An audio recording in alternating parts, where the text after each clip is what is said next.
Okay, we are live. Hi, welcome to William Ramsey Investigates. On today's show, I have a very special guest, a returning guest. It's been way too long. We did a show back in 2022. I did it with him.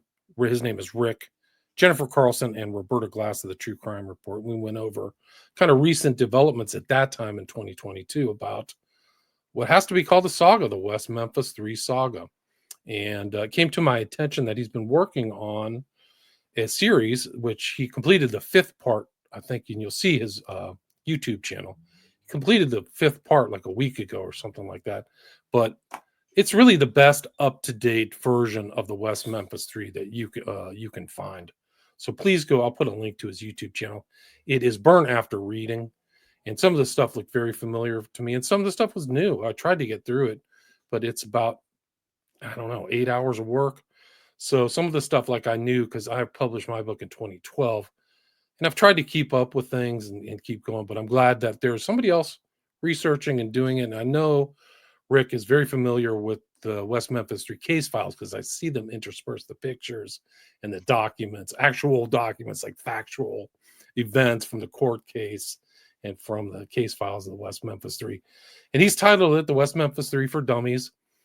And it may sound kind of like derogatory or something like that, but I was a West Memphis 3 dummy too. When they got out in August of 2011, I just thought in my mind, I was like, oh, there must have been some kind of mishap in the original trial, and they got out. And I didn't think much of it. So I just thought something went wrong and that we're guilty because I had seen the 3 documentaries, noted documentaries from HBO.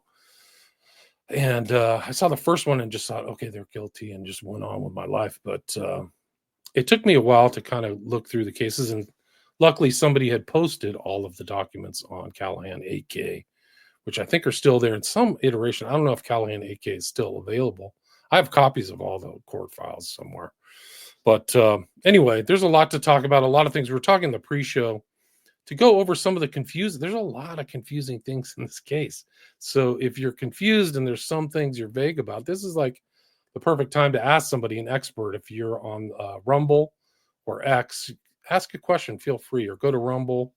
I did put a link to the live show on my X if you're listening to this, so feel free to ask a question to Rick or me. I had some of the recent stuff I'm not as comfortable, I'm not as smart about, frankly. I haven't really, gone on to kind of other projects. So Rick is an excellent person who's done all the research, so you could ask him.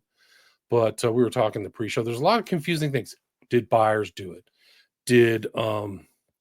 Why did the parents change their minds? Why did buyers start supporting the victims? What was the involvement of John Douglas? Is there animal predation? What's the DNA evidence? Why are they still in the news? I have actually a recent report from like 2 weeks ago that says this new DNA stuff is going to exonerate them. So there's a lot of stuff there. And a lot of the answers you can find, like, you may not even know the questions, but reading through and watching Rick's videos could answer these things that you don't even know about. So there's a lot of facts out there that haven't hit the public that Rick knows about. So I'm delighted to have him. Rick Mullen-X, welcome to the show. William, thank you for having me. Excellent. So for people who may not have known your name, I know you don't just focus on the West Memphis 3. Maybe you can talk about your research, how you got interested in it, some of your work and led up to this 5-part series, West Memphis 3 for Dummies. Sure. And to do that, I figured let's kind of go back to the beginning. A lot of people will ask me where I got the name Burn After Reading, and they thought maybe I got it from the Gabby Petito case, but I actually had it before that was going on. So the name Burn After Reading, it was inspired by a 2008 black comedy film written and produced and directed by the Coen brothers. For those who haven't seen it, it's like how do I describe it? A beautifully chaotic train wreck that you can't look away from. And you have to imagine like a group of self-absorbed, slightly dim-witted, and hilariously inept characters stumbling into a spy thriller. But instead of James Bond, you just get a bunch of bumbling idiots. And it's like the Coen brothers took all the ridiculous, I guess, of everyday life, threw it into a blender, and hit puree. And I find it disturbingly relatable to the current state of the true crime community, where many individuals claim expertise but lack genuine understanding. And I wanted to leverage this premise to call out all the charlatans and debunk prevalent misinformation and promoting a more nuanced and accurate discourse. So over the years, I do go into many things. I go into the Maura Murray case. I go into Skylar Neese. I go into the Delphi murders, but never as extensively as the West Memphis 3 case. And, I've developed a comprehensive collection of content focused on the West Memphis 3, presenting evidence that supports their guilt and validating the verdicts of two separate jury trials. My work also addresses and debunks misleading narratives, spewed by various films, books, and podcasts that advocate for their innocence. Furthermore, I've uncovered additional evidence beyond the trials that reinforce their culpability. And when creating this type of content, I strive to innovate and present information in a unique and engaging way while reiterating factual information. That's always essential for raising awareness. I aim to contribute something new to the conversation. So, this approach led me to develop Perception Isn't Always Reality. That was a series that I did, which examines the guilt of Damien, Jason, and Jesse individually, as well as the media frenzy surrounding their case. Later, I condensed this series into a single in-depth episode called West Memphis 3 Guilty, which has become my most watched episode on Burn After Reading. And I also created a series critiquing the Oxygen Network's The Forgotten West Memphis 3. And that was another documentary advocating the trio's innocence. And Bob Ruff was a big part of that. And the project stands out probably as my most sarcastic and snarky work, largely due to the series' overconfident and self-absurd tone, which I found particularly grating. The premise of the series was inherently flawed, with the investigator, Bob being a former inspector, attempting to reopen an unofficial murder investigation into a case that had already been solved. And this notion, that's akin to suggesting that a postal inspector or a food health inspector is qualified to investigate homicide cases. And to me, that concept, that was, that's absurd on its face. And given the apparent lack of credibility, I didn't bother delving into to Bob's more extensive podcast, Truth and Justice, on the subject, because I had and I still have more productive things to do with my time. I also I was invited by a West Memphis 3 supporter with a YouTube channel to engage in a debate about the case, and I accepted. However, this encounter was marred by controversy. We recorded and published part of the debate on both our channels, but afterward, she withdrew from further discussion due to the intense criticism she received. The backlash was severe enough that she eventually deleted her channel and has since been inactive. Don't know if she's ever going to come back. And for the record, I bear no ill will towards this lady. I entered the debate in good faith, but the experience taught me that engaging in discussions with diehard West Memphis 3 supporters can sometimes be unproductive and often contentious. I can agree with that. Yes.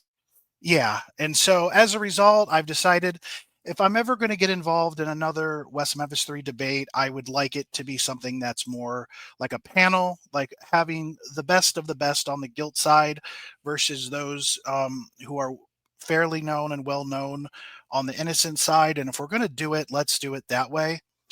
And, my channel features other West Memphis 3 resources, including episodes, updates, audio recordings of Jesse Misskelley's multiple confessions, and opening and closing arguments presented by both the prosecution and the defense during both trials. Now, by late 2004, so I want to say about November, I felt compelled to create a more comprehensive West Memphis 3 series. And despite my previous efforts, I believe that there were essential aspects of the case that still needed to be addressed. And I sought to develop a linear and exhaustive narrative that would guide viewers through the entire case from start to finish. Additionally, I recognize the importance of catering to different learning styles. So while my earlier work had primarily been audio based, I understood that visual learners observed information in their own way, through visual aids and observation. So by incorporating both, the auditory and the visual elements, I aim to create a more inclusive and engaging learning experience. And this approach ultimately led to the development of the West Memphis 3 for Dummies. And it's been well received, and it's even changed some minds, which, I mean, that's incredible because it takes a lot of time and effort to dismantle the propaganda machine. It's not easy. And these people who commented, on my page about it went from believing the West Memphis 3 were innocent to leaving believing that they're guilty. And then, of course, some, at least it created doubt in the narrative of innocence, where they may not be fully convinced that they're guilty. The whole innocence thing that they heard wasn't as strong as it was before.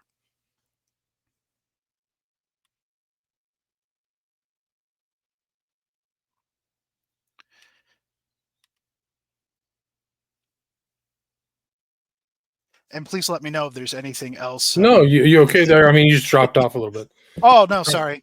That's all right. I'm just trying to chat with somebody. So there's a lot going on. There's a 5-part series. You've kind of finished it, I think, 12 days ago, looking at your site there, Burn After Reading. I mean, when you went through this, you're trying to change people's mind. You talk about this propaganda machine. Maybe that's like the most important aspect of the case, is how they were able to really solidify in the public mind that these guys were not guilty. I mean, they're guilty at law still, and we know this. But like what, like we have to find the real killers. They had and it got perpetrated all through the media. And I think it's really one of the fascinating aspects of this case, even though it's like grotesque, but like how their talking points were permeated national media, whether it's on TV, print, journalists, podcasts, whatever. Maybe you can talk about that. Yeah. So, I mean, as far as in my opinion, where the innocence machine started to, at least the spark started, was with Paradise Lost, the first one. They presented something very differently to the family when they talked about that film. It was supposed to be a cautionary tale about these violent teens, and instead it turned out to maybe not as strong as future films, but was kind of giving you doubt about their guilt. And so because of that, a lot of people watched Paradise Lost. It inspired them. I mean, that's what happened with Damien's wife, who got heavily involved and I believe helped with the propaganda machine, helped get a lot of powerful people involved in that, people like Peter Jackson, to name one. And of course, maybe you might have an example, but I don't recall ever a murder case involving children that was ever so strong in the media, as far as someone being railroaded, like in the West Memphis 3 case. I don't recall another time where all of these celebrities, came to the defense of murder victims like this before. No, I don't. I do have a chapter in Abomination about cause celeb killers, and I included Abbott. I remember that one guy, Abbott, who was in jail, then got out, and then killed again. I think it was Abbott, and then the other black guy who killed a cop. Like, why are the celebrities supporting some of these killers? But no, I think this was unique. I think it really took the cake in the amount of celebrities we can go through the list: Johnny Depp, Dixie Chicks, Margaret Cho, Henry Rollins, the guy Eddie Vedder, who was there once they got released. Like, there's creepy pictures of Vedder with Damien Echols upon his release from jail in August 2011. He seems to have bought the propaganda. I don't know where he is today, but like, it was really, and the amount of money from their own side that they admitted to is they raised $10 or $20 million. People don't know this. This is a huge amount of money. And I think it was partially like it allowed them to get this guy, Lonnie Sulry, from New York, who's a skilled, I would say, in my opinion, propagandist. They call him public relations guy, but I think in this case it was propaganda. So I mean, and also they got so many people on board that validated. Like, who would believe that John Douglas could be turned by these guys, right? The famous like mind hunter or whatever, his FBI agent, vaunted FBI agent, who you mentioned in your documentary too. Like, why wouldn't somebody just like, it's the classic trope of like, you trust the expert, right? The expert says they're innocent, therefore let's go ahead, right? Well, they're experts for hire, and to kind of go back, mentioning Paradise Lost, I believe, unfortunately, what those filmmakers did, I don't think that they never could have imagined how this would turn out today, I would assume.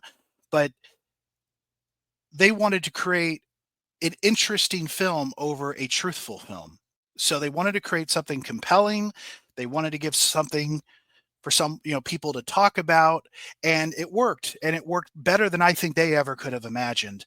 And it went from something that was chaos, unorganized, to now something more orchestrated, a cause, and that's what it later turned into.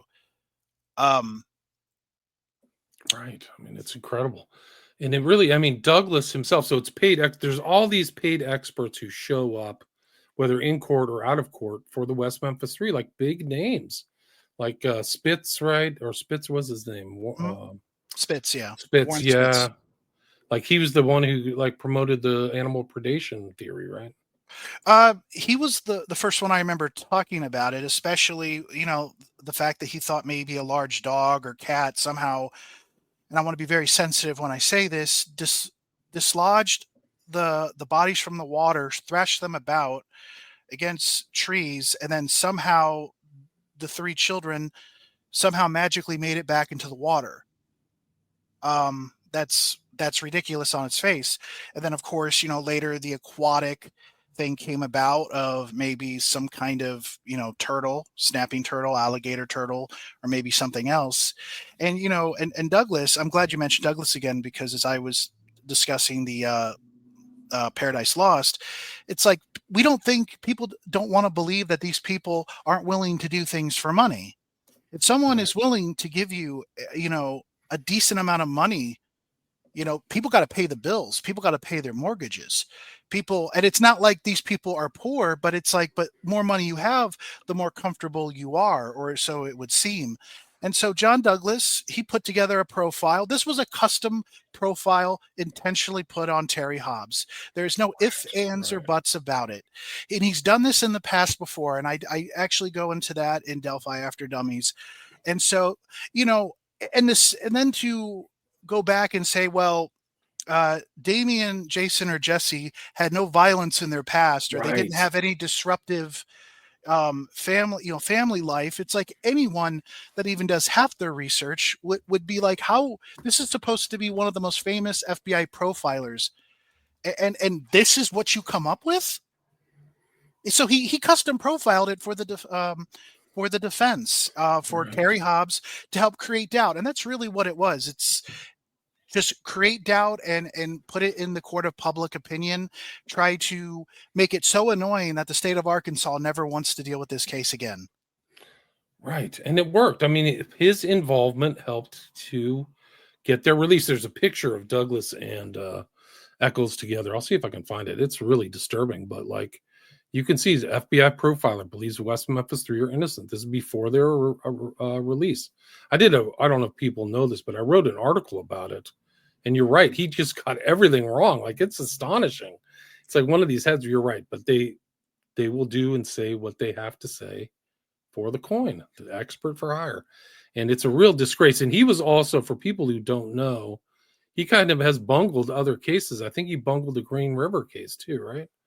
Yeah, and guy Paul Morin, he pointed at him as a murder suspect for Yesup, and then it turned out to be another individual based on DNA. And then he basically wanted to treat that DNA like it was a red herring. It was sexual bodily fluids inside of a woman. This was not empty DNA. This was not something you could explain easily to why something was in a child.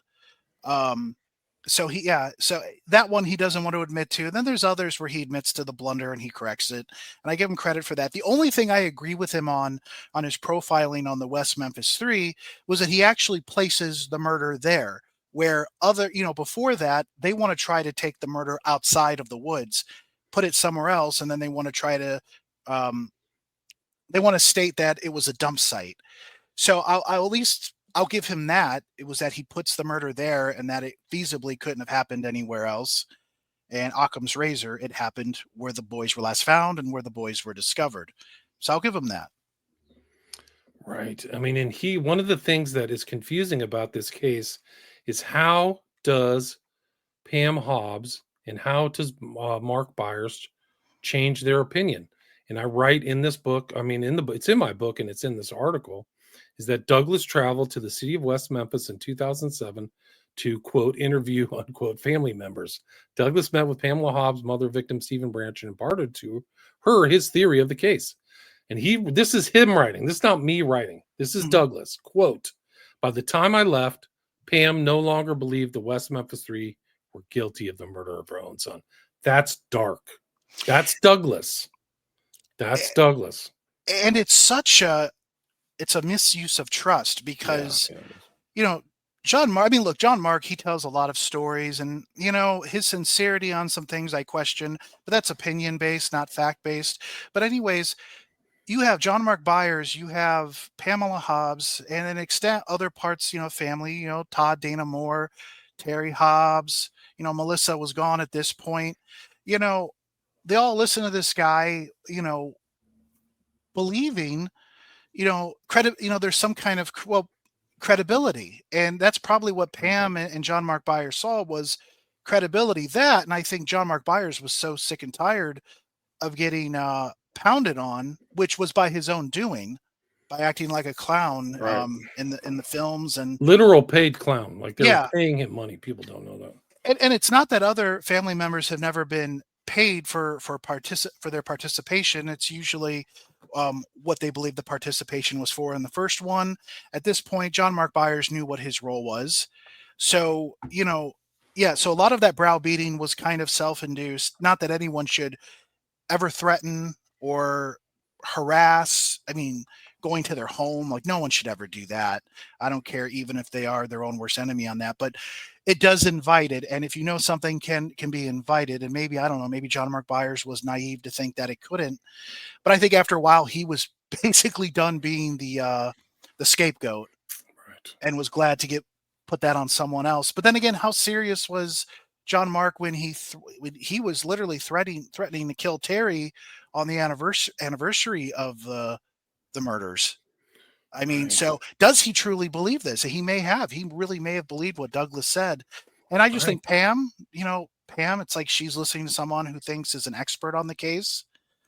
I think she was angry with law enforcement from the get-go, even though for a while she believed that they were guilty, but there was still a lot of resentment there. So I don't know. I think that the other thing, one of the backdrop of this case, and maybe one of the reasons why there's so much confusion and different takes, is like this happened in kind of a lower middle class environment.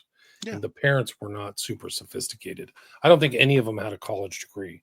They're all really working class parents. So they may not have had, so somebody sophisticated who could come to them, I think it's maybe overwhelming influence or something, like it's undue influence or almost coercion. But by his own admission, Douglas's reputation and his involvement in the case persuaded two of the parents to change their belief of guilt to innocence. And this is a common thing. Like when people go, oh, they're innocent because two of the parents changed their mind. The Branch father never changed his mind. Nope. And neither did the Moores. So no, they didn't. But one of the sickest pictures that you'll ever see in the world is a picture of Pamela and John Mark Byers with Eccles, the killer of their kids. Byers was the stepfather, but it is so dark. But let me see if I can find that picture of Douglas. Anyway, that's just one of the things that's really sickening. I mean, that's the thing that makes you head scratch over this case, is how could this actually happen? And this is how it happened. Douglas is admitting it. John Douglas, vaunted FBI profiler, is admitting it right here. This isn't my work. You can go read his book. It's called... It's not very, I don't even know if he wrote his stuff, Law and Disorder. Well, and even like, what's crazy of this phenomenon and how it grew. It's like, okay, so you had the Paradise Lost film, and then you had the people who would eventually create the WM3.org, a bunch of people throughout the United States, but also mainly through like California. They see this, they see a film, and they see, Right. based on a film without full context, that they believe the West Memphis Three are innocent, and they like to say, well, we don't believe they got a fair trial. So they try to, they state innocent, but they're mostly saying didn't receive a fair trial, which I believe that they did. So like, so that happens, and so other people. Then you get the celebrities that see it. Then you see you get a groupie. Damien gets a groupie that wants to marry him, and here we are. It's nuts. It's nuts. It's really nuts. And like, I don't know how many times in all of the fights that I've had online, like forever on Facebook, I have so many screenshots and stuff of people coming after me and saying horrible stuff, but they would come at me. I'm an expert in the case. I've seen all 3 documentaries. That's like one of my favorites. Like, I got that all the time. It's like, you're getting a Hollywoodized version of these events. They never get it. This is a picture for people who are watching this on Rumble, Exa Rockfin. You'll see Eccles. They're smiling along. There's Douglas with Eccles on the table's tarot cards and something else. And Eccles has that black dragon tattoo on his forearm, like right there, showing it right to Douglas. Douglas probably has no clue what's going on.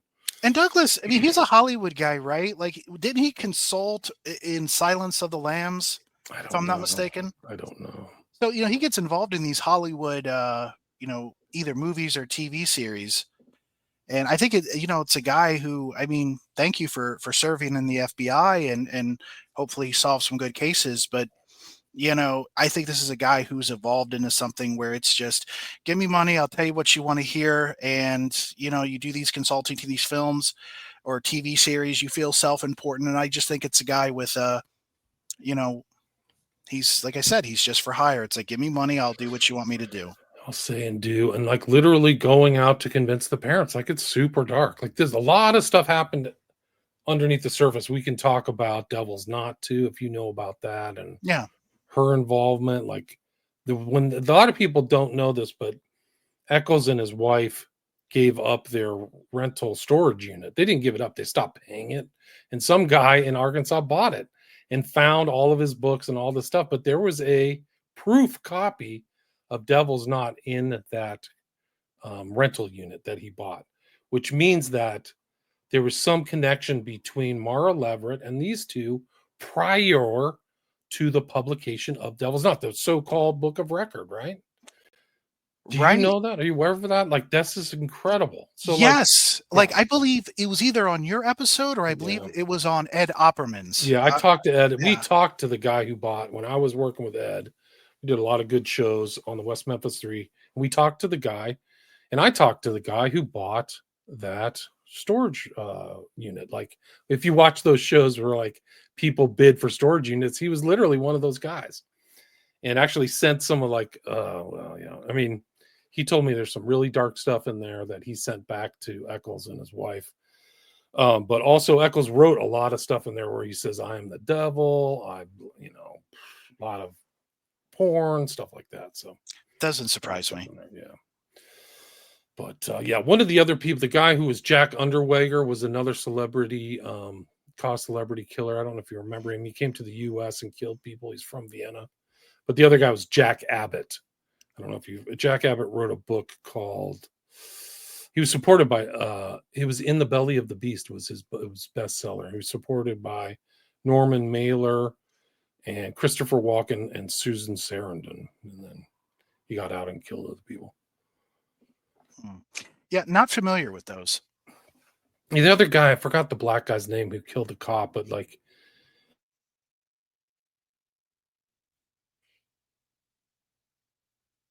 hi, William. Are you still there? Yeah, sorry, I'm sneezing. Oh, okay. I apologize. No, I was making sure it didn't go out. Yeah, no, I mean, these days with StreamYard, you never know. Mm-hmm. But anyway, I can't remember the other guy's name. But anyway, there's so many aspects to this case. Like I said at the intro, super confusing. But once you see these other people's involvement and meddling with the public record. It's really not believable that Douglas and Leverett would like take the sides of these guys. Is really not believable. And Leverett leaves so much out of Devil's Knot. It's like, and even the movie, there was a movie, for people who don't know, based on Devil's Knot. It's an industry. It's a saga. There's 3 documentaries. There's West of Memphis, which was produced by Eccles, I think. Yeah. Like, these are incredible events. And we're at the very end of West of Memphis. He says, I made it my life's goal to be the greatest magician that ever lived. So like, he hasn't stopped with his like occult practices, has he? No, and I think he even made a statement too that magic got me into this and magic got me out. Yeah. Referring to prison. Yeah, no, you're right. Magic, magic, magic. I think you repeated. He didn't say law and the facts. So his magic, magic, magic got him out. He's a good liar. You cannot. I mean, I've done videos where you take him apart where he has his points down. He knows how to like turn journalists, and so many journalists have been turned by this guy. Yeah. Well, and if you just listen to him talk, like if you're having a one-on-one and you don't really know much about the case other than just maybe the general things that you may have heard on the news, or if you did watch a documentary or two, or you watched them all, and then if you heard him talk, he's very compelling.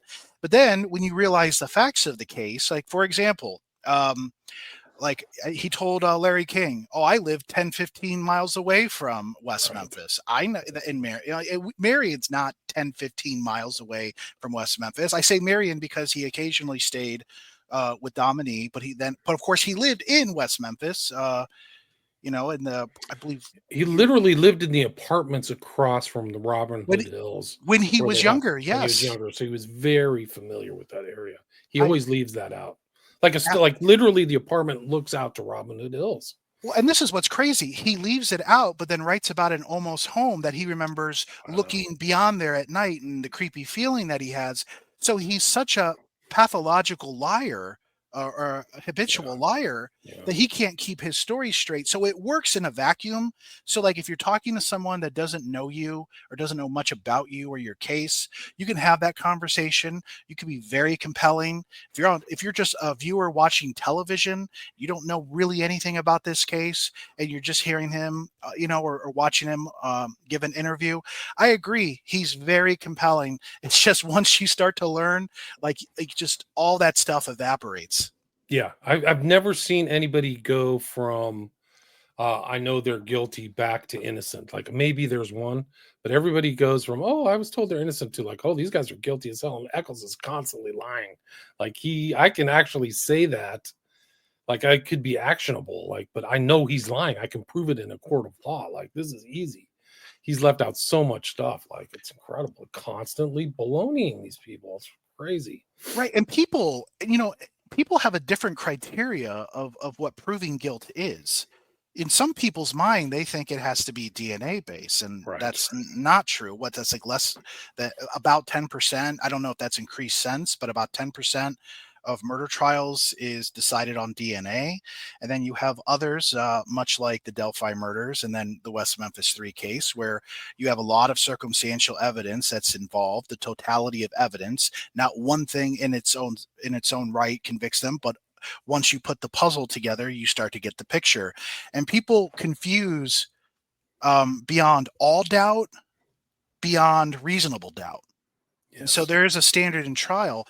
So I think people, they really put their own perceptions based on what they don't know and of the case, and then also what they don't know of the law. Yeah, there's a lot of ignorance of the law in this case. They don't understand. Some of the people don't understand what it means to be guilty. Like I will go through arguments. I mean, you talk about talking to crazy people or people who don't know about the case. I say they are guilty at law. And then they'll say to you, I don't think they're guilty. And I'll say they signed on the line that is dotted in 2011 that they are guilty of first-degree murder. And then they'll say back to you, I don't think they're guilty. Right? And I'm saying, like, you're not defining like actual words and their meaning. Like literally you can have this circular runaround with these people and they literally aren't trying to like mind rape you. They just don't comprehend what these words actually mean in a dictionary, It's like, and I also like to ask them, I'm like, give me a case where someone was found innocent that gets probation. like if you're innocent, there's no probation. You're free. You are exonerated. You're or there's no evidence. I was like, but in a case like this, in the Alford plea, not only did they get free based off saying, like, okay, I maintain my innocence, but I also admit the prosecution has enough sufficient evidence to convict me if this were to go to trial. So I'm going to go ahead and I'm going to do that. But then on top of it, they were tacked on 10 years of probation. If they would have, I guess I would say, grossly violated the violation, because they have violated it, but it was just never enforced. Like, for example, with Jesse, he had some DUIs. I believe he even had a domestic issue. Oh, wow. So that, that right there could have put him right back. And he would have had to have served 21 years if he would have violated that within the 10 years of probation. Damian and Jason, they, as far as I understand, didn't really have any, what I would call, at least in the beginning, any stable employment. Well, that was part of the probation violation. If you don't have steady employment, you're out. But then I think Ellington said, "Look, well, in this economy, it'd be hard for anyone to get a job. So no, we're not gonna do that." Ellington just wanted it to be done with and just prayed that there wouldn't be anything gross that would bring them back, so that it would cause him a headache. And then, of course, here came Bob with MVAC to make his life a living hell. And I have no respect for Scott Ellington the same way that I did for Brent Davis. And for maybe any viewer who doesn't know who Brent Davis is, he was one of the prosecuting attorneys that helped convict the West Memphis Three, Jason and Damian in one trial and Jesse in another. I have a tremendous amount of respect for that man. And Fogelman, John Fogelman, who was also Jason there. Baldwin to the grind. Let's see if I can find Davis. I think he's in one of your videos. That's not working. Anyway, there we go. It happens. He's somewhere here. That's Fogelman right there. That's John Fogelman on the right. Yeah. Yeah. And then that's Davis. Yes, that's Davis. Yeah, there you go. Yeah, it's he did a good job. I think Fogelman's closing argument was good too, right? Like, he's literally talking about, like, let's see, am I talking to myself? I believe they did a fantastic job. Both of them did. Davis, he stayed on for a very long time, longer than Fogelman. So I just think, what, I really would have wondered if Brent Davis didn't become a judge, and if he was still the prosecuting attorney at that time when all this stuff was going on, and if he would have been presented the Alford plea as something that would be possibly agreeable. I'm curious to what Davis would have done. I don't think Davis would have taken it. I think he would have said, and I think Lisa O'Brien has said this too in her podcast, where, well, let's see what happens at the evidentiary hearing, and then we'll talk about it. I just don't think he would have taken it. I don't personally, but that's opinion based. I don't know. Have you followed up on Jason Baldwin and his book? Like, he raised like $30,000 to write a book. Did he ever finish that? Do you know? No, he has not produced a book. As far as that money, where it went, I assume it went to him. As far as how, I don't know. But he never produced a book. I think what he did was, you're seriously going to ask people to have you sit at home, do nothing but just write your book, while you have these hard working Americans give you this money, or maybe people that don't have enough money but for some reason believe in your cause. You take that money and you can at the very least produce a book out of it. Right, he never produced it. It was a memoir. Jason, there it is, $29,000. Let's see if he's. I haven't checked on this in a while. Yeah, can you see this online? Let's see. Let me see if I can add this to stage. Oh, I gotta remove this. Yeah, he straight up conned people out of their mind. I thought he at least would have wrote the book. I really did. I was like, here it is, 720 from 2013. So we're at 12 years. Risking 12 years, no book. I don't think he's done it yet. Updates. So here's the updates. It's still writing it. Comments. Let's see the comments. Comments are fun. 3 months ago, I wrote to Jason on X 12 days ago an inquiry about the memoir. No response. You can ignore us. Just ignore him. Any news on this? Somebody says. Coming up on 10 years, somebody wrote. Bummer. This is the only Kickstarter that I've supported that vaporized. He's still working on it 3 years ago. And William, there's no excuse. He can self-publish that book. That's what Dan Stidham did with his A Harvest of Innocence, which is a harvest of something else, in my opinion. But at least he was able. He self-published it because I guess at that point no publisher wanted to do a West Memphis 3 book because it was kind of exhaustive at that point. But Jason, he could self-publish it on Amazon or other self-publishers for free, and he can write his book if that's what he wants to do. I feel he does. I mean, it's convoluted because the book would be garbage. It would be a bunch of self-serving nonsense. But he owes people a book. He certainly does. $30,000 is a lot of money. Have you read Stidham's new book? I know he just published it. Yeah, Dan Stidham, A Harvest of Innocence. And I read it. It was very difficult because it was a lot of patting on the back, and the way he wrote it, it's hard to explain. It was just very obnoxious. And don't get me wrong. I mean, even when, I believe they're guilty, I still try to read a book for what it is. I enjoyed Maura Leverett's book. I enjoyed it at the time. I've read it again. Not agreeing with her book, but at least it was fairly well written. Dan Stidham's book, it was kind of like what you would see in a movie where it's that one guy in a small town and he's the last outlaw, so to speak. He's the last one who's looking for truth. That's what his book really came across as. Right, and he's featured in all of Jesse's confessions, plural, right? His Stidham, right. And he ignores that in his public talks and books. I assume it's in the book too. I know in his public talks he never mentions the confessions. Right, and he also makes a lot of other claims too about someone. I think he was the one that said this, but I could be wrong. About a jury member going with Judge Burnett to lunch. Things like that, a lot of things. It's like you waited all these years to finally say that. Right. Like, why didn't you say it back then? Yeah. Right. And you said you have Jesse's confessions on Burn After Reading too somewhere, right? The ones that were actually audibly available. Right. There are some that it's only in the written form. Right. So there's 3. I call one the Against the Advice of Attorney.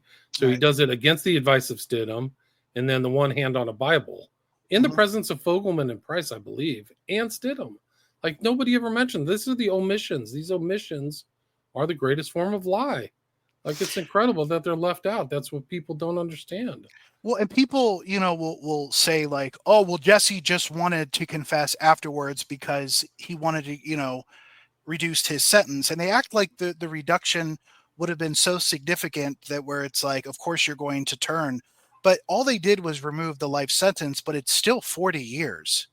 That's still an awful long time. It's not like they said, hey, we'll give you full immunity or we'll only give you 10 years or 5 years if this is what you would do. Under those circumstances, I can maybe look at that and go, okay, regardless of guilty or innocent, who wouldn't take that if you have a life sentence?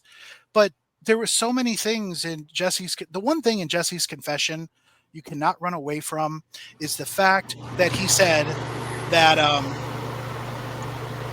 he ran and he grabbed Michael Moore. And that is a detail that he has always been consistent with, was that he ran to chase to go get Michael Moore. He was found 25 feet away from the other children, Christopher and Stevie. That lines up. And he also gave details about that crime scene that only someone that was there would know. Right. I mean, there's other elements, like stuff that it's very dark. Like, I saw them wiggling like worms in the water. How does somebody with a 72 IQ come up with that, or 80 IQ, Right. Like, and really dark stuff. And like, look, do I believe there are things that he tried to fill in the gaps and lie? Yes. I think everyone can understand that he did lie about details. He admitted that he was doing it trip law enforcement up. But another reason he gave, which was very true based on everything he stated, was that he was drunk on whiskey. Now, I mean, I don't know about anyone else, who has been intoxicated, and if you're drinking whiskey, you're not going to remember every single detail. I think you're going to remember some what I call flashes of things, you know.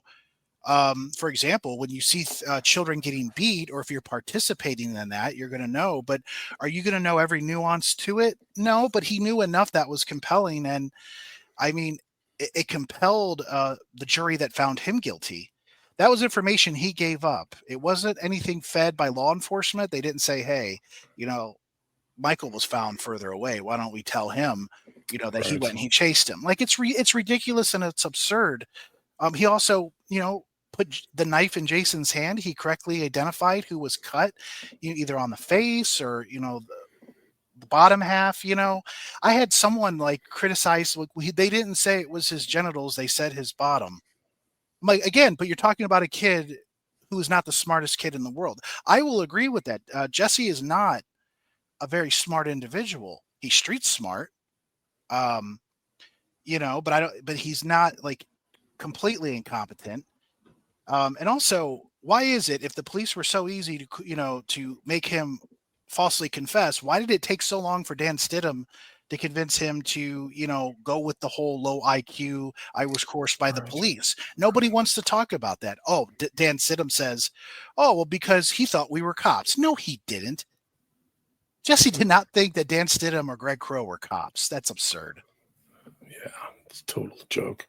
I mean, it's bad. And also that, like, the original confession is always taken apart in the media too. Like, Jesse was taken away by the cops and railroaded for 12 hours and half of it's missing and it was against his will. He was coerced and all this stuff. And that's not consistent with the facts. He was picked up with his dad's permission to go to the police. And they didn't really know that how much of involvement he was. This was, people say like, oh, the Eccles had tunnel vision. They were after him.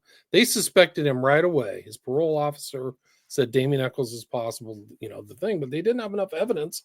They weren't arrested. It was May 5th to June 3rd, almost a month. So it's kind of a joke. They didn't have the evidence until Jesse went in and implicated Eccles and Baldwin.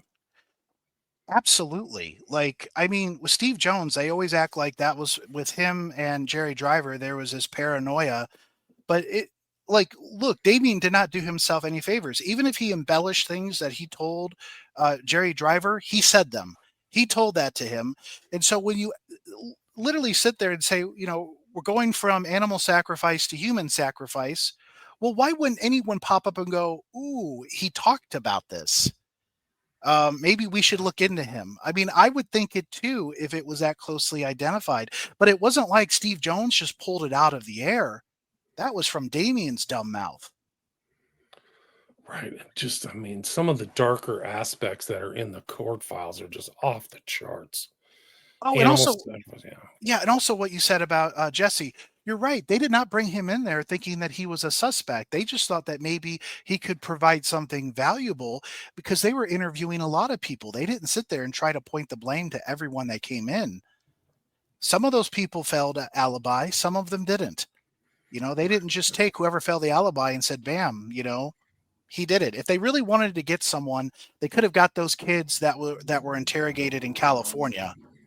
Right. And you include those in your documentary, right? Yes. If they want to sit there and say if anyone could have been railroaded or could have had someone coerce a confession, it's what happened in Oceanside, California with those two individuals. Because one of them got so upset to the point by saying that, like, all right, fine, you want me to say I did it? I did it. But immediately when the officer, the detective said, is that the truth? What does he say immediately? No. But he's so sick of it. He's been there for 17 hours being just, interrogated, told that he's the one that did it. You get sick of that after a while. That did not happen to Jesse. What happened to those kids in Oceanside, California, did not happen to Jesse in West Memphis, Arkansas. There's a whole timeline of everything that happened. That didn't happen. Right. And there were what are the other red herrings that they give out to the public? They give out the guy at Bojangles, the mother, I can't remember their name, the mother and son who went out, and then she supposedly retracted her statement. A lot of supposed retractions, but some of the retractions aren't really, I wouldn't say they're clinical retractions. They just said, well, I didn't really mean to say that or something. I was on drugs. Well, and there's like with some of the retractions that are out there. I mean, some of them, probably rightfully so. Others, I think Ron Lax worked them to the point that he scared people. And I think if they take a look at what was happening in '93 with Ron Lax, and then they see what he did with David Jacoby and Terry Hobbs, and I'm sure others, his tactics were, in my opinion, they were disgusting, especially with David Jacoby, giving him a vanilla envelope and saying, and whether any crime scene pictures were in there or not, but basically saying, why don't you go ahead and take a look at your handiwork? Right. I think that's David Jacoby, just because a hair that was linked to mtDNA on a tree stump at the crime scene that just couldn't exclude him. It didn't match him. It just couldn't exclude him. And the numbers were astronomical. Same with Terry Hobbs, which was found in the bindings of one of the ligatures. And with him, that's even more explainable with secondary transfer. And we also don't know which shoelace belonged to that kid. They took those shoelaces, off first, and then they started tying the kids. We just don't know which one of those belonged to who. Right. I mean, that's like the one thing. And the other, I mean, you show in this documentary, one of the lawyers, it was a Buena, or I forgot his name, but like he literally is stating to the journalist, we found one of their hairs. Not true. This is not it's not known to be thing. It's played out in the public, in the propaganda machine, that it is the hair of Terry Hobbs. That is a falsehood. It is not a direct hair. It's supposedly consistent with his hair. And so that is like the evidence of guilt of Hobbs, which is a total joke.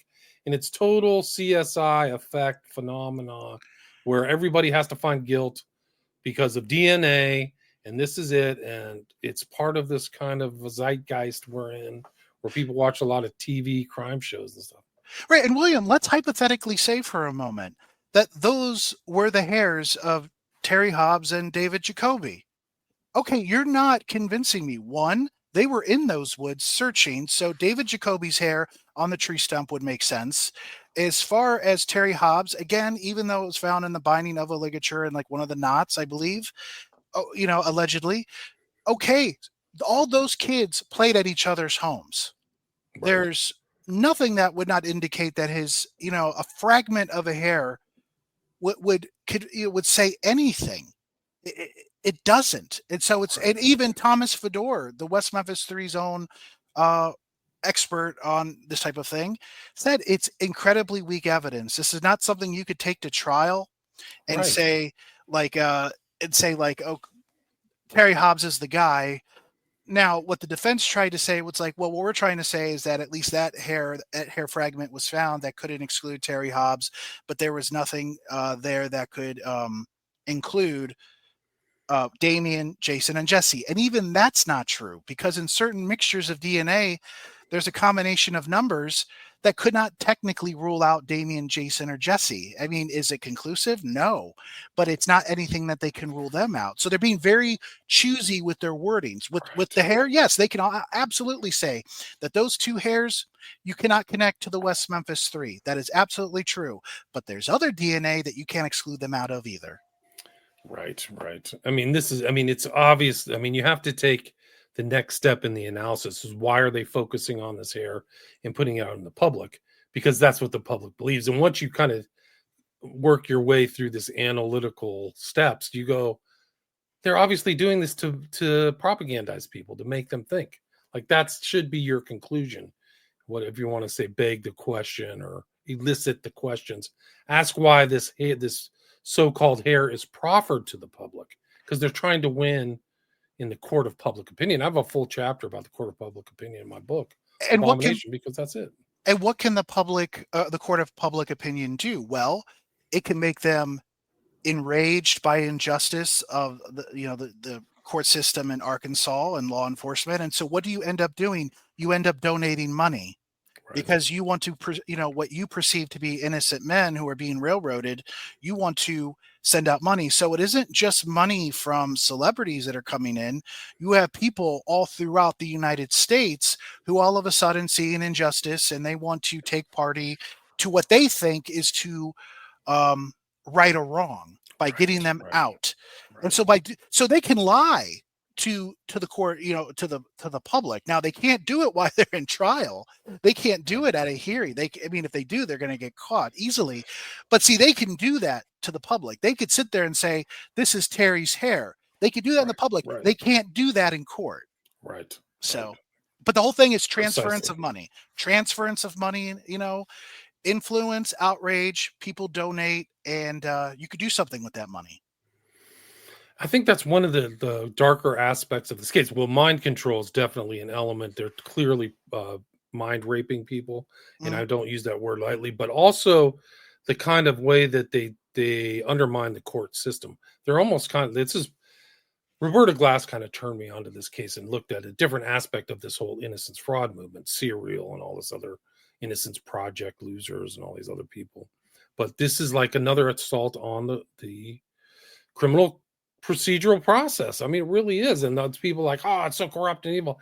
Not really. They did a good job. There's two separate juries all 12 came to the conclusion they did it, looking at the available evidence. You talk about circumstantial evidence. People don't understand these rules. There is direct evidence that people said they heard them. They admitted it, that they did it. There are these young girls that the jury saw who heard Eccles say, I did it. I'm going to kill two more. And the jury saw that. They leave this out of all the stuff. And this is direct evidence. The people don't understand that. It's not, yeah. And then this should say something. Lying in itself may not say that you're guilty, but it's a data point. Once you start adding it to the totality of things, he said those girls were lying. However, many years later, he said that he probably did say it, but it was as a joke. Right. And then I believe at Jason's Rule 37 hearing, Heather Cleet, Jason's girlfriend at the time, as all this was going on in 1993, she said that Damien said it. That's Jason's girlfriend. So this is not, he went into court, he called them liars. Well, he committed perjury.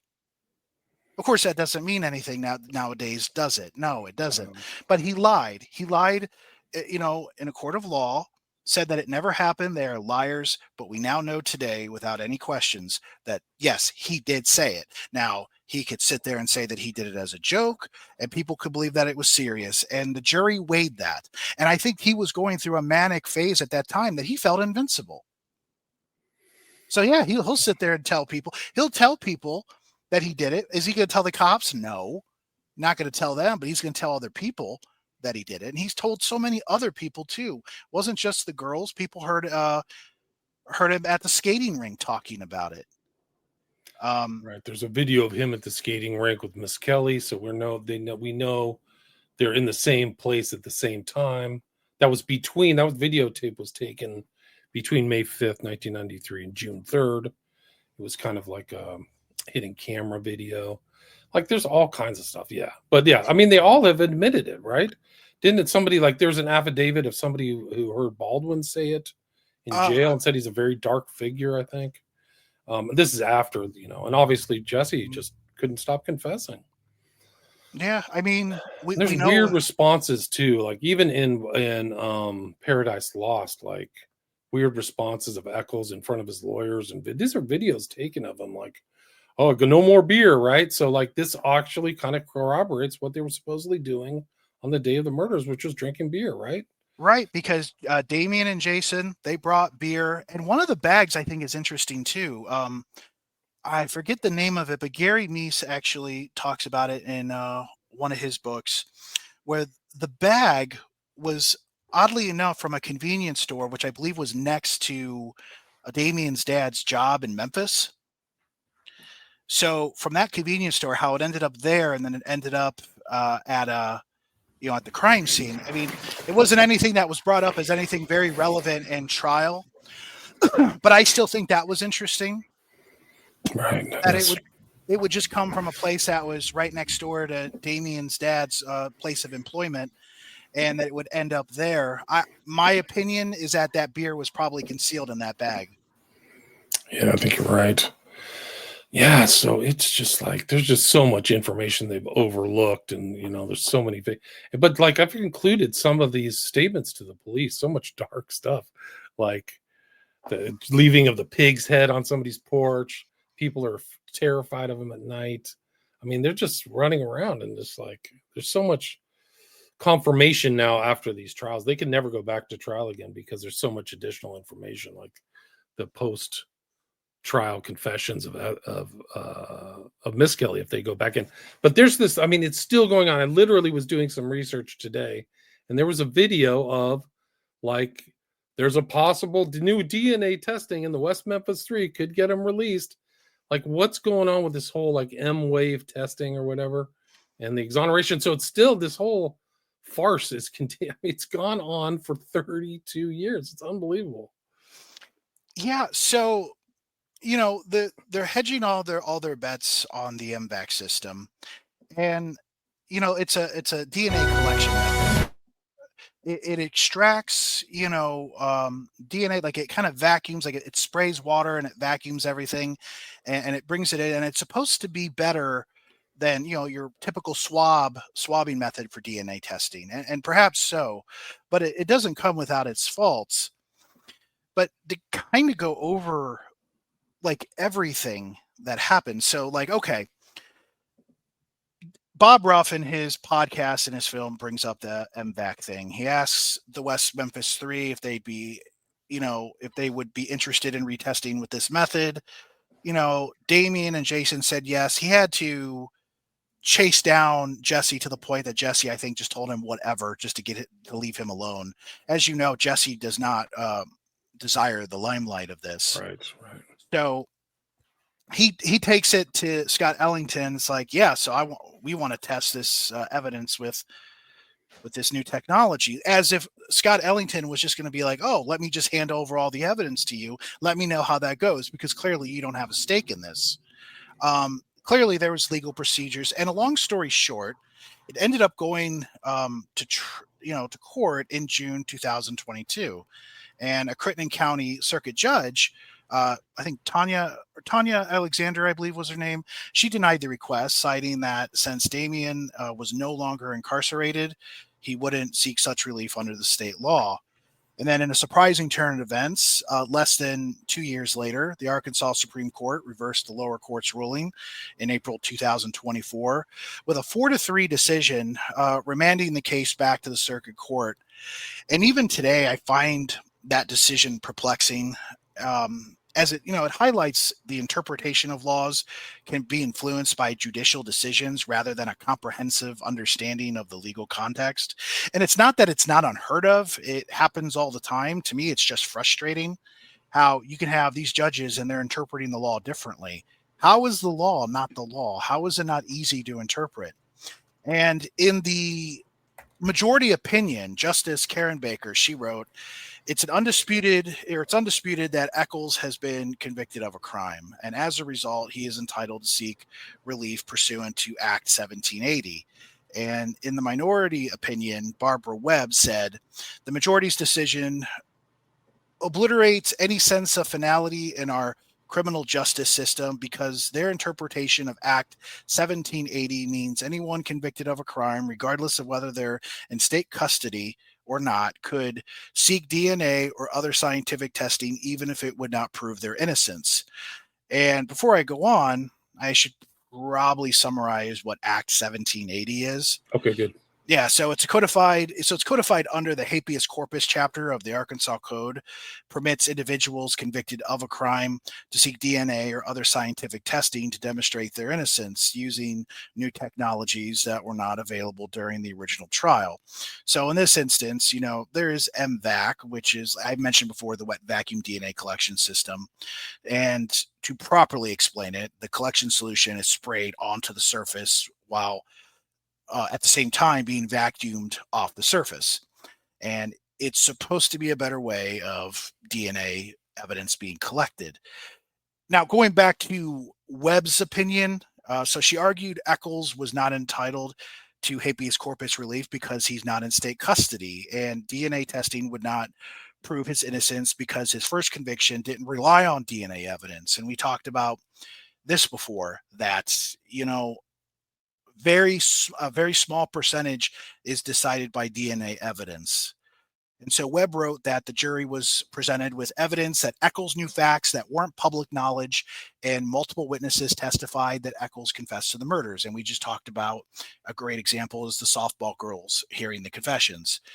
And Webb also said, in reaching its decision, the majority ignores common sense, and I do agree with that, and basic legal principles to embark on a fruitless endeavor to exonerate a depraved murderer.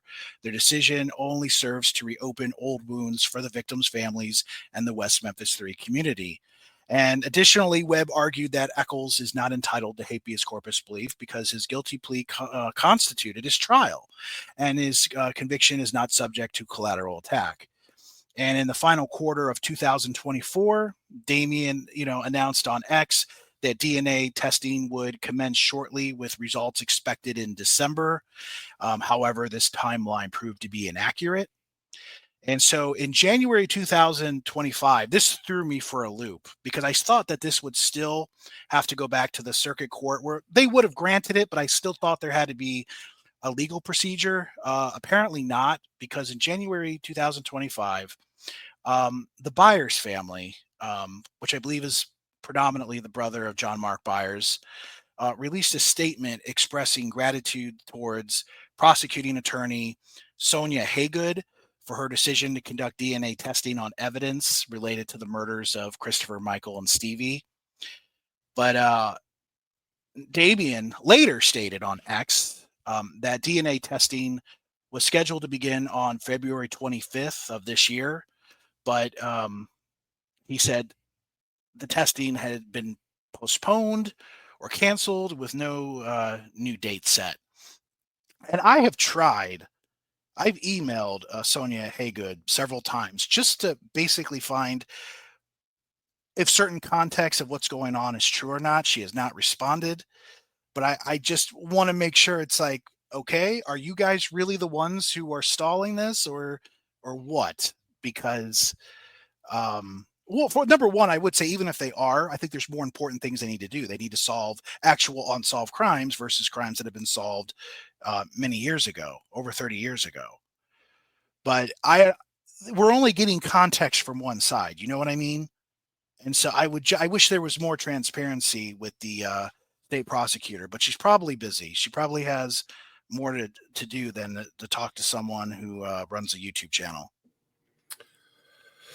Yeah, but it's just crazy that it's still ongoing. Like February 2025, this drama is still ongoing. This is like the video that I took off. This is like from a week or two ago, finding the real killer. That's the same kind of phony motif.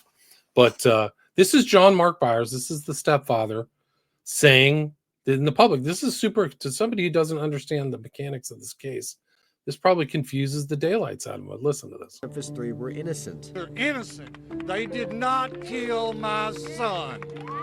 See, we just went over this. This is the guy who Douglas went to, and he changed his story just like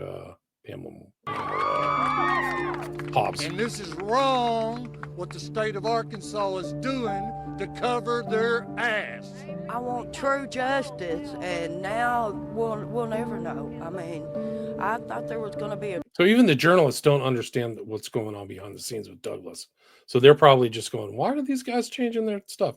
Trial and them Cracker Jack. And I think this video shows the empath process. We'll get to it.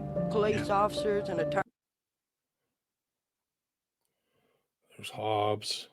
Oh, this is the guy who says they found Hobbs's hair. Watch. Hobbs, the other stepfather, we can't account for where he was every hour and every minute. He can be accounted for. According to my research, he was with that guy right there, Byers, for a lot of that evening. So this whole notion that he was like disappeared, and he was never seen muddy, by the way. Eccles was seen muddy, and you had to have been muddy if you were at that crime scene. It was like a swamp. It's basically a dirty creek. Listen to this guy talk and we'll analyze it. Patrick Benka, part of Damien Eccles' legal team, says that despite the evidence pointing to Hobbs coming to light in 2007, authorities made little to no effort investigating him. An interview that they did of Mr. Hobbs subsequent to that finding that his hair was at the scene. The interview was... See, did you hear that? So we just went over that, whoever the listeners are. See how he says he found Hobbs's hair? That's not accurate. That's not the honest truth. And he's saying that. So then people think he's being like, have integrity to the facts. It's consistent. There's a very important distinction between it is his hair to it's similar to his hair, or he can't be discluded from it being his hair. It's very different distinction. Right. And it's still, again, in context. I'll give you another really quick example. In the Delphi murders case, one of the girls, I believe Abby, had hair wrapped around her hand. And it turned out to be from the sister of Libby, Kelsey. So Kelsey was a sister. Well, she was wearing a sweatshirt that belonged to Kelsey. Kelsey had her bring one as they were walking the trails because they didn't want the girls, in case they got cold, even though it was seasonably worn in February, still want to bring something just in case, with the wind and things like that. And the way trees shelter brings down the temperature. So, that hair is explained. And how is that hair explained? Well, again, through secondary transfer. And we're talking about a pretty large strand of hair compared to a very tiny fragment found in a knot that, perhaps is just hair that simply couldn't escape from the water, unlike other kind of empty DNA that could have when it's in water, whether it detaches or not, or whatever. I mean, unfortunately, a lot of the DNA was destroyed. So that's a lot of the stuff of what you have. But that just shows you, like, context matters. No doubt. I mean, let's watch the rest of this video. It's interesting. I mean, they literally asked him like 2 or 3 questions and said, "Good day." Stidham says he and the West Memphis Three's other attorneys have a theory as to what may have happened. But we're going to have a smoking gun. We're going to have more than just the DNA. We're going to have corroboration. And there were 2 witnesses that saw Terry Hobbs with the boys that night, yelling at him to go home, which he denies. Stidham has another theory as to who may have murdered the little boys. The Hobbs book, by the way, is box full of nightmares from his perspective. I've interviewed Hobbs on my show, so I'll try to re-up that or let people listen to it from him. I mean, he's been put through the ringer on this whole case. By the way, the guys who were found guilty in the second documentary, the second Paradise Lost documentary, fingered Byers, right? And then they switched to Hobbs for the third one. So that should tell you almost everything you need to know. Where they like, I'm 100. I think Baldwin's on there saying like, I'm 100% certain that it's Byers, and then all of a sudden, no, it's Hobbs. Like, it's a joke when you realize so much stuff is like off on this. It's just like, I can't believe anybody thinks it's anybody else other than those 3. And technically, that happened with Devil's Knot too. The book points to all but John Mark Byers. That's right. And then the movie insinuates Terry Hobbs. You're right. That's a good point. Excellent point. These were found a stone's throw from a Highway 40 truck stop. DNA belonging to other unknown individuals was found at the crime scene. DNA that can now be tested with new state-of-the-art technology. If we get enough genetic markers from the new DNA testing, and we can compare it to my suspect, who's a long-haul truck driver. Stidham says his suspect is currently in prison for other slaying. This place, for people who don't know, this was referred to as Stonehenge, and this is where they used to hang out and do all kinds of dark stuff, according to the police files. The FBI says it has a pool of hundreds of suspects, all long-haul truckers, for nearly 1,000 suspected serial killings along America's highways. Stidham didn't divulge his suspect's name. The 2 theories we've mentioned and a myriad others have been offered over the years, but now, finally, we may soon have answers.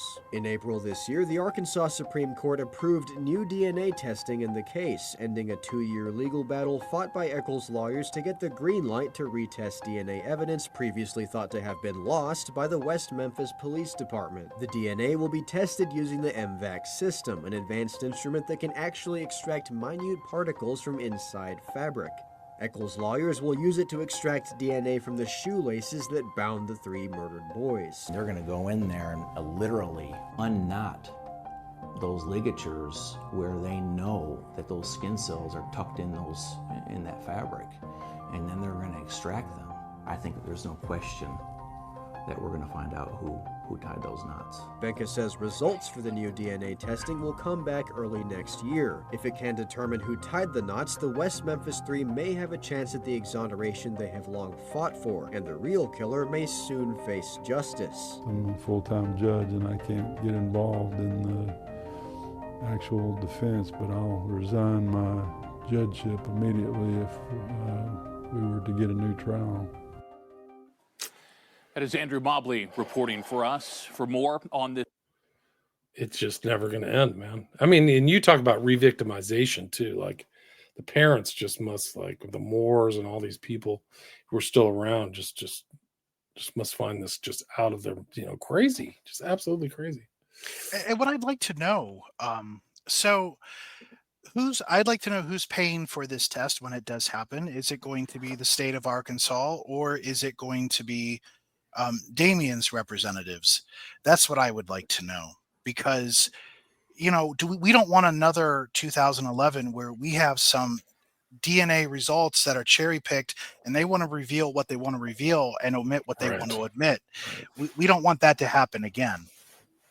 Right. So that's all. My understanding is that these hairs and stuff have never been given to the court. They were just said by the defense, we have this hair. Have you validated that a third party has looked at the supposed hair that fingers Hobbs? Like they just said they have it, but like that doesn't, like I can give you an envelope with a check that says I have a check for $1 million, but until someone sees it, that check, I mean, it could be error. Like, did you understand what I'm trying to say? Like, I don't think a third party's analyzed that error. Yeah.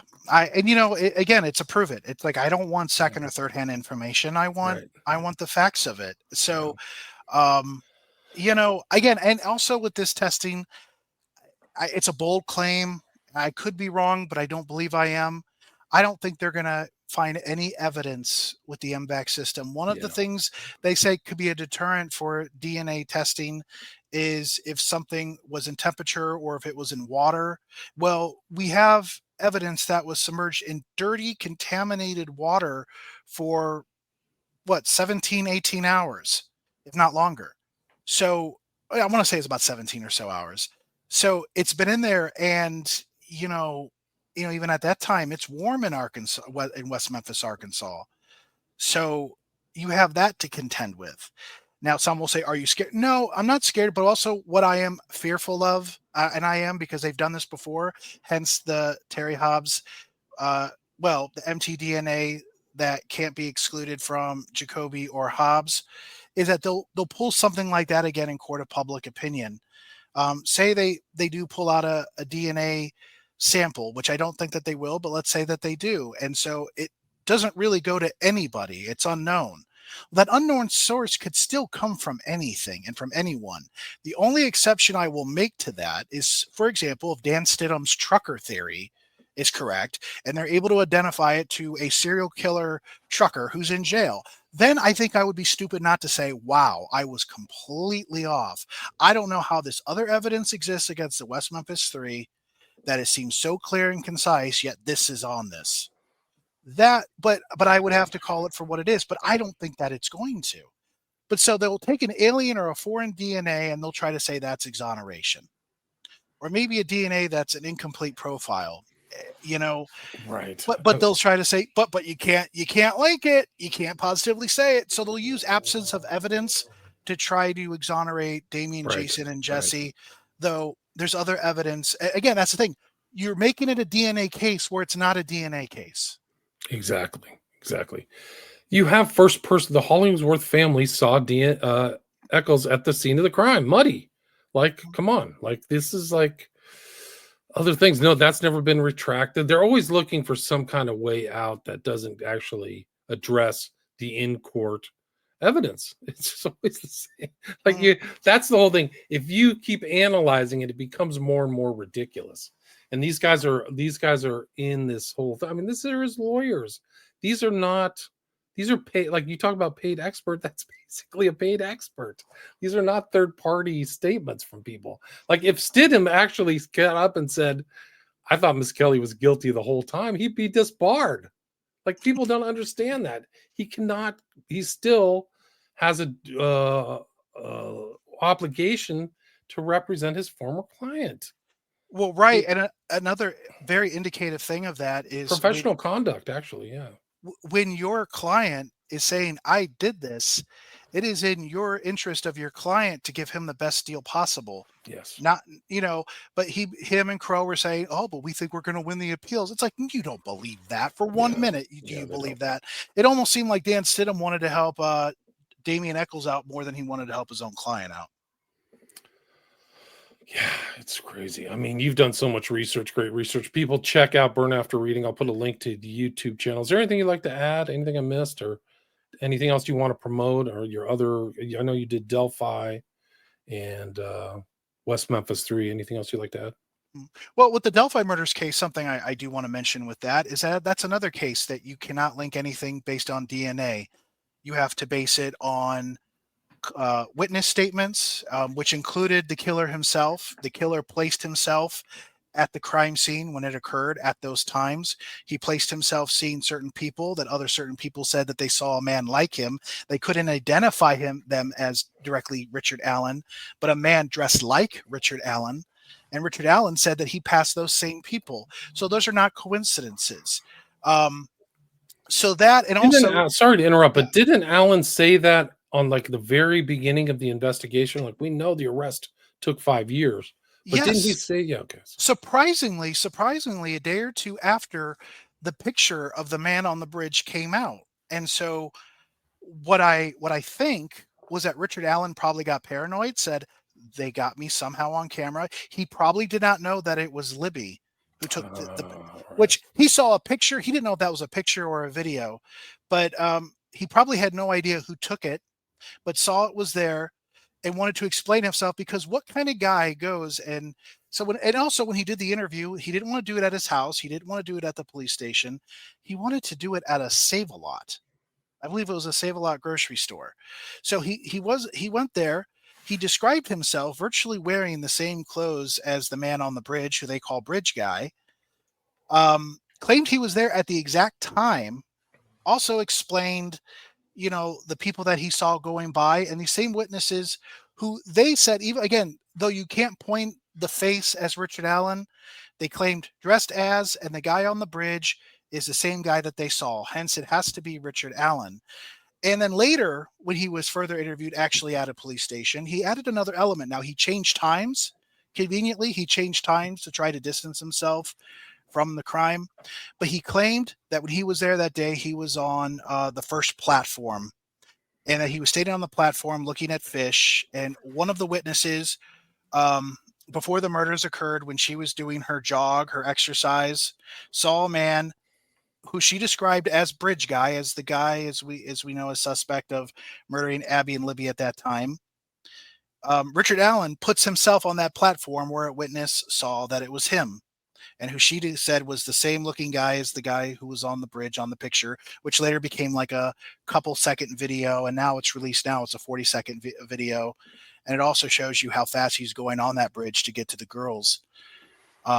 So again, that was not a DNA case, but he also gave information that was not known at the time. A man who was coming home from work on a private road had a white van, and he was driving a van.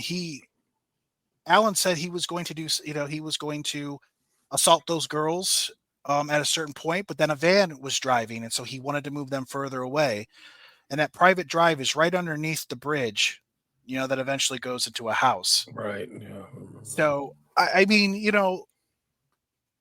it's great when there's, things are decided by DNA. That's a good thing. But even when look at the O.J. Simpson case, there's a plethora of DNA. You can argue contamination. Right. But everything's found at his house. I mean, but so Allen, do you think acted alone, and he's the proper person to be convicted?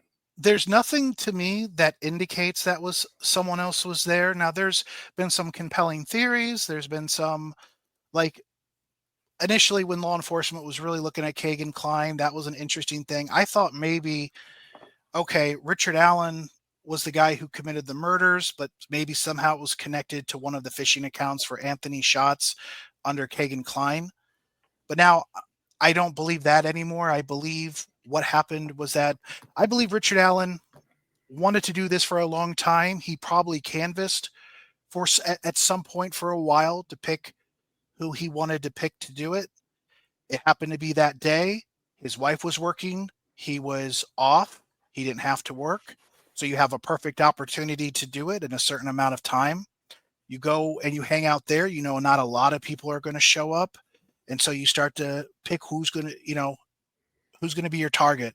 And sadly and unfortunately, not that it should happen to anyone, but it happened to be, 2 young girls, and they were going in a direction. And he said, I found my target. He had to drink alcohol. Oddly enough, had to drink alcohol to do it. He bought a 6-pack. I think he drank like 2 or 4 of the beers that went out there. And this was like, at noon and stuff like that. Right. So and that's what he claimed. He claimed with his psychiatrist or psychologist that, he was, before he got there, he was, drinking beer to kind of, he didn't say he was even saying he was getting motivated to do it, but he was drinking beer. But most likely he was doing that to kind of dig up the liquid courage, maybe take off the nerves of doing something like this, because your adrenaline's going to be high, right? When you're doing something that's risky.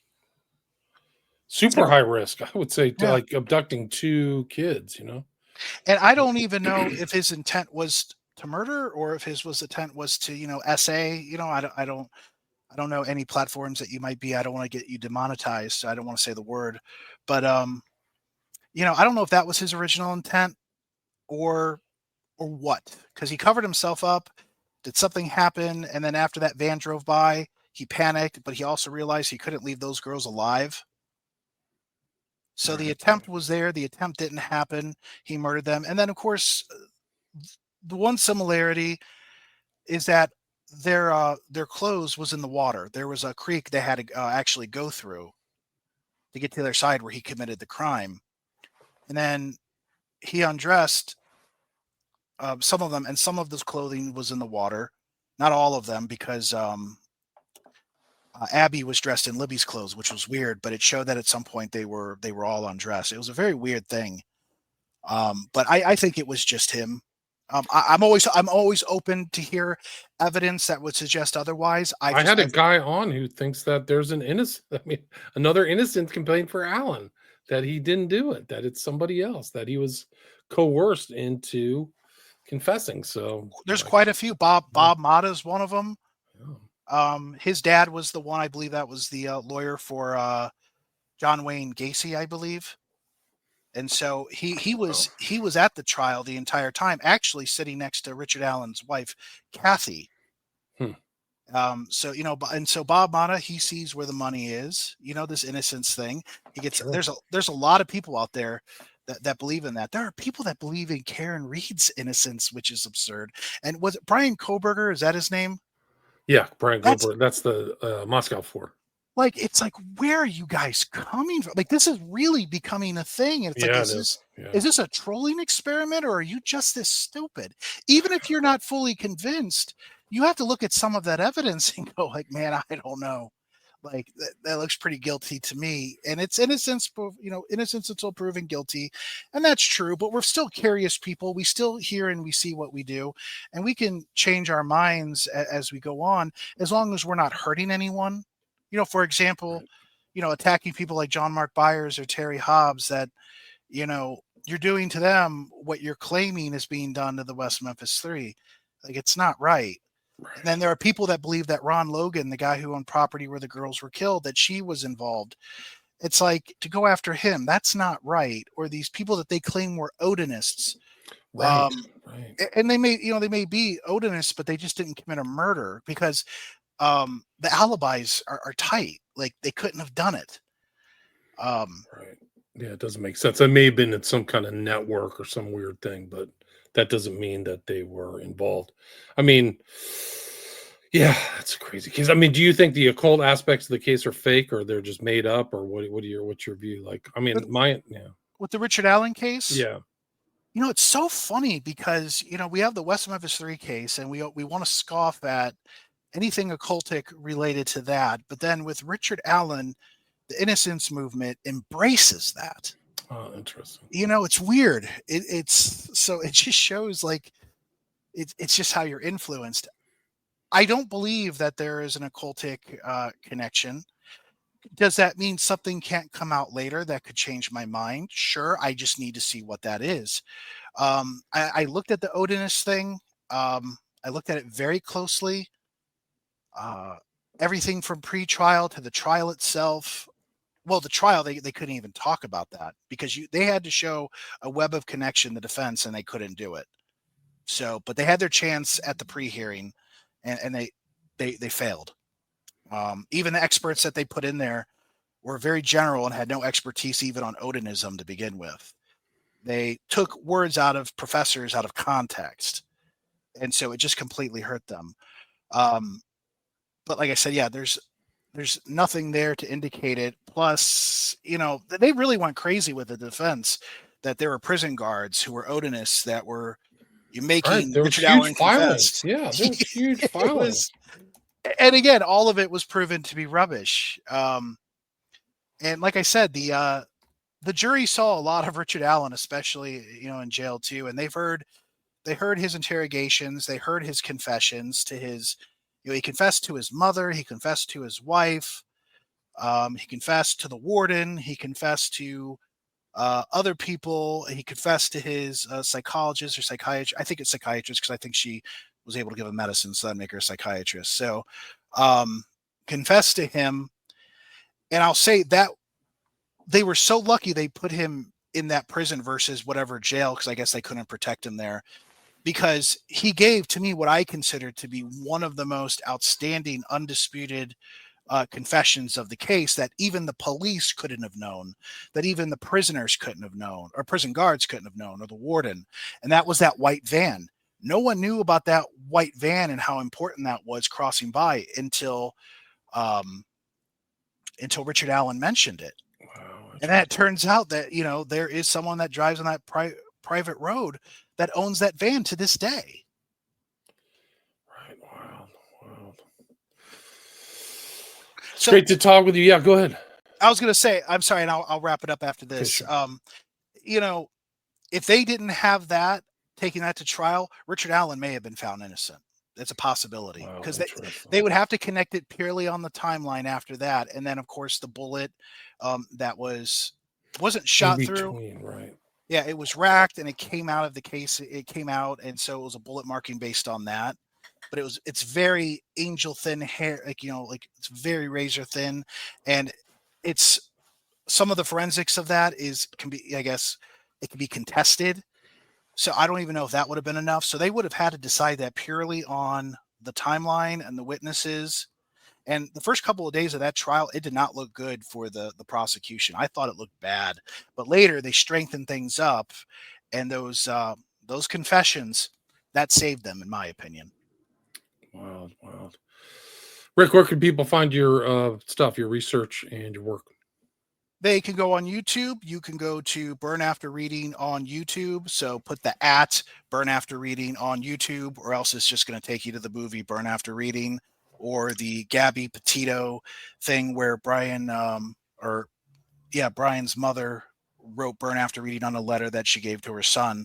So again, @Burn After Reading on YouTube, or just put Burn After Reading West Memphis 3. You'll find me that way. Okay, and I'll put a link in the show notes. And if do you have social media? If anybody wants to follow up with you or ask you any other questions, on Facebook, if you want to type in Burn After Reading True Crime, I have a private group there. If people would like to join, you're more than welcome. I used to be on X. I'm not anymore. Although I do have what I would call an account where I observe. I don't post. I just observe. I just don't like to be a presence on there because of some of the trolls. It's particularly bad. Plus, I found it to be a harder promotion tool as of late. I don't know if that's due to the changes or what, but Facebook was always nannying me, like, oh, you can't post this and you can't do this. So that's weird. Like X, I don't know. You got to pick your social media carefully these days. That's for sure. But that's true. Even The AOL thing is just more for people. I just post things there if people want to see it. Right. More people engage in that I've noticed with X. I don't know if X just blocks something out so that people can't see it, but if they're part of my group, unless they manually take it to where they don't want to see the updates, people will see what I have coming up. Gotcha. And thanks for listening, everybody. We had about 250 total listeners on X and Rumble and Rockfin. So thanks for joining in and listening. Really appreciate it. If you like the show too, please share it. Please share Rick's stuff too. It really helps. And get the message out, because we're up against a propaganda machine. These guys literally hired a PR agent. And so anything you can do to kind of get the message out or promote Rick's stuff or mine is very helpful and much appreciated. And I really appreciate everybody listening and appreciate Rick and your time and your research. So again, it's Rick Molinax, Burn After Reading. I'll put a link to the YouTube and to his Facebook. Thanks so much for your time. Thank you. All right, stay there.